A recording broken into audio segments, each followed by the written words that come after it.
Paz do Senhor Jesus, graça e paz a todos, amigos e irmãos aqui do nosso canal Apologia do Logos. Hoje eu quero falar a respeito sobre o texto de Romanos, capítulo 14, a partir do versículo 5 e 6. O tema que nós iremos falar sobre hoje é sobre um dia para o Senhor.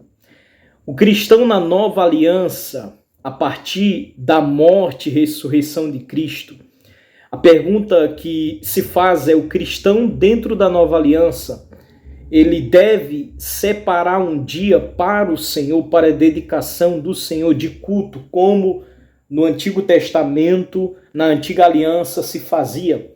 E a pergunta é essa. Espero que você goste do vídeo, curta, compartilhe, se inscreva no nosso canal e não deixe também de comentar, tá certo? Então fica aí depois da nossa vinheta.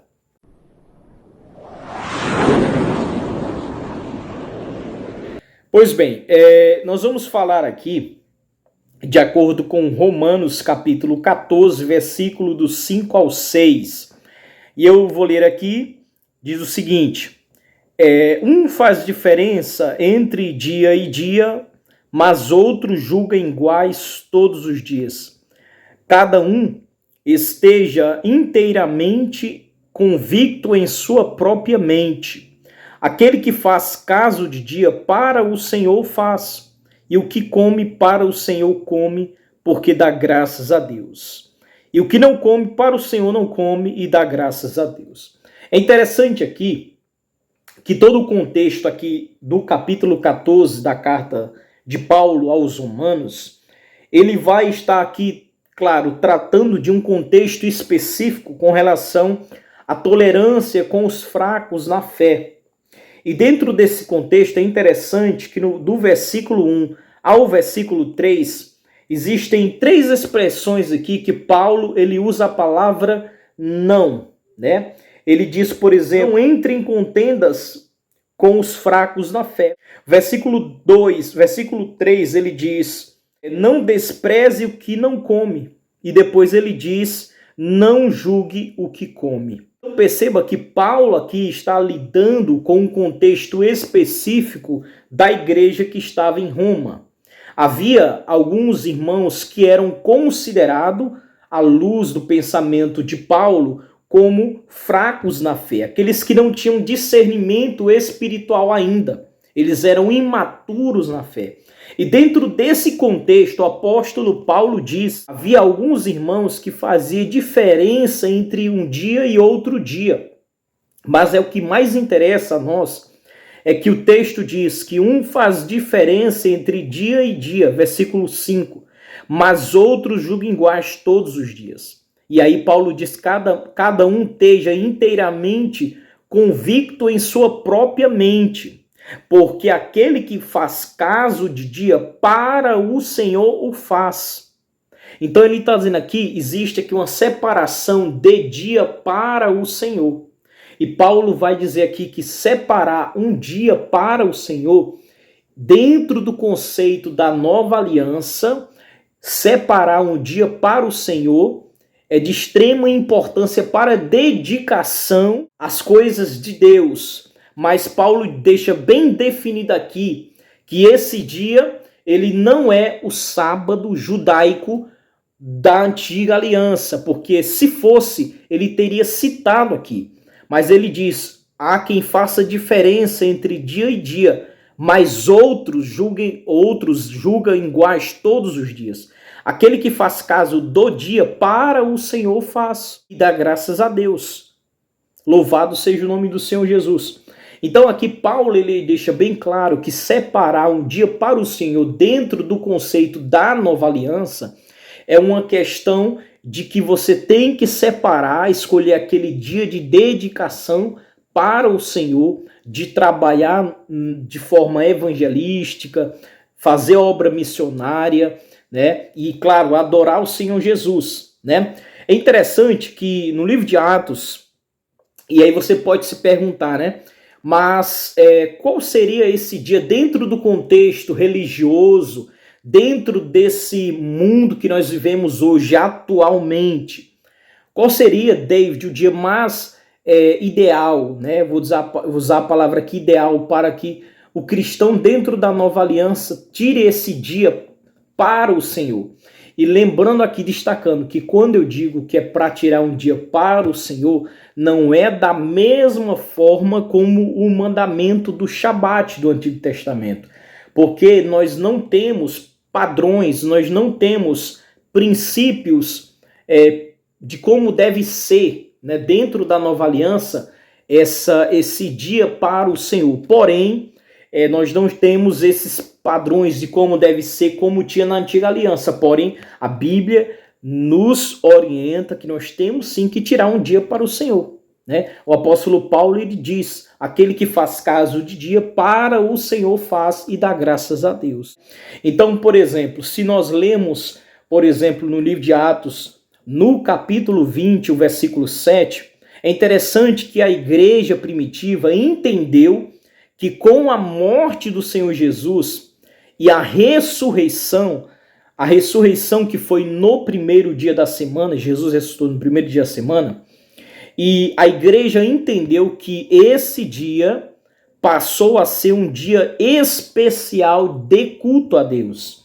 Você pode ler em Atos capítulo 20, versículo 7.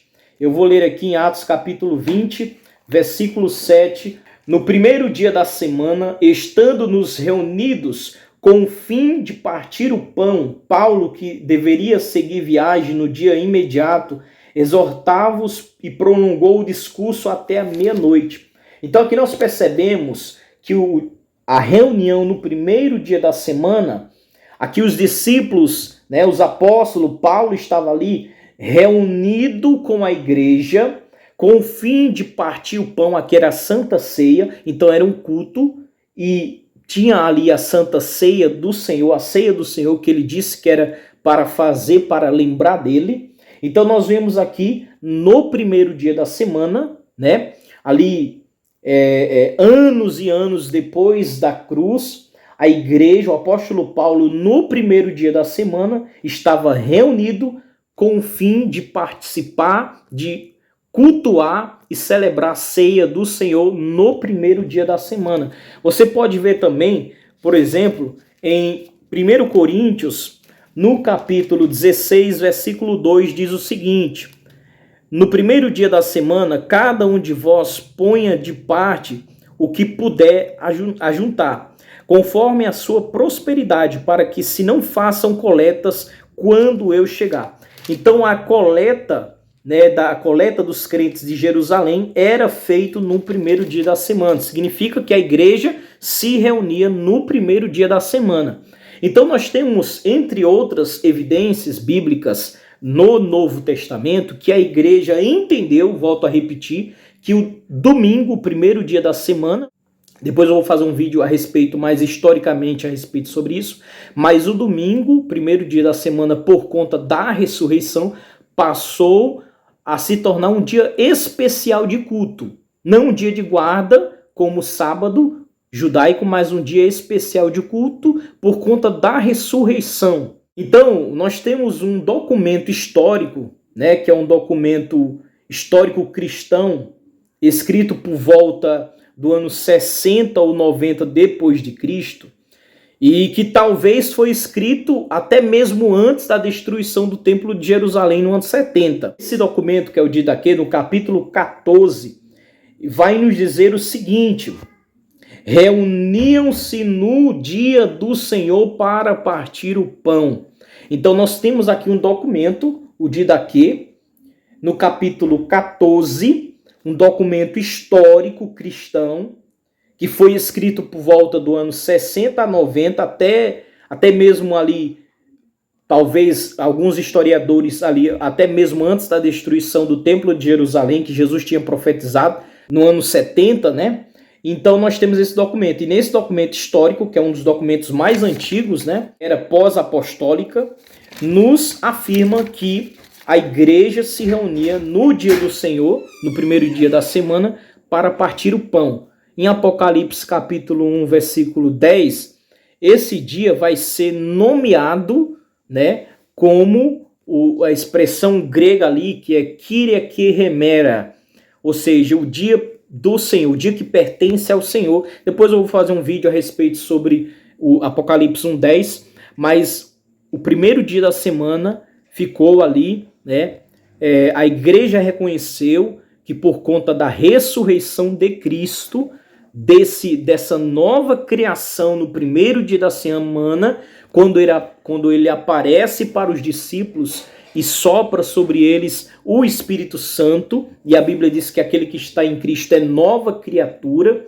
Dentro dessa nova criação, nós temos o primeiro dia da semana como dia especial de culto. Então, volto a repetir, o domingo não veio para substituir o sábado judaico, mas veio durante toda a história do cristianismo, desde a era ali apostólica e pós-apostólica, sendo reconhecido, e pela patrística também, como o documento que eu citei, o Didaquê, foi reconhecido, né, como o dia que pertence ao Senhor, o dia em que a igreja se reúne para cultuar a Deus e praticar o mandamento do Senhor, da Santa Ceia do Senhor. Espero que você gostou do vídeo. Para não deixar o vídeo muito longo, depois eu vou fazer um vídeo a respeito sobre outros pontos dentro desse mesmo tema, para não deixar o vídeo um pouco longo, mas espero que você tenha gostado. Curta, compartilhe se você gostou, tá certo? Fique com a graça e a paz do Senhor Jesus.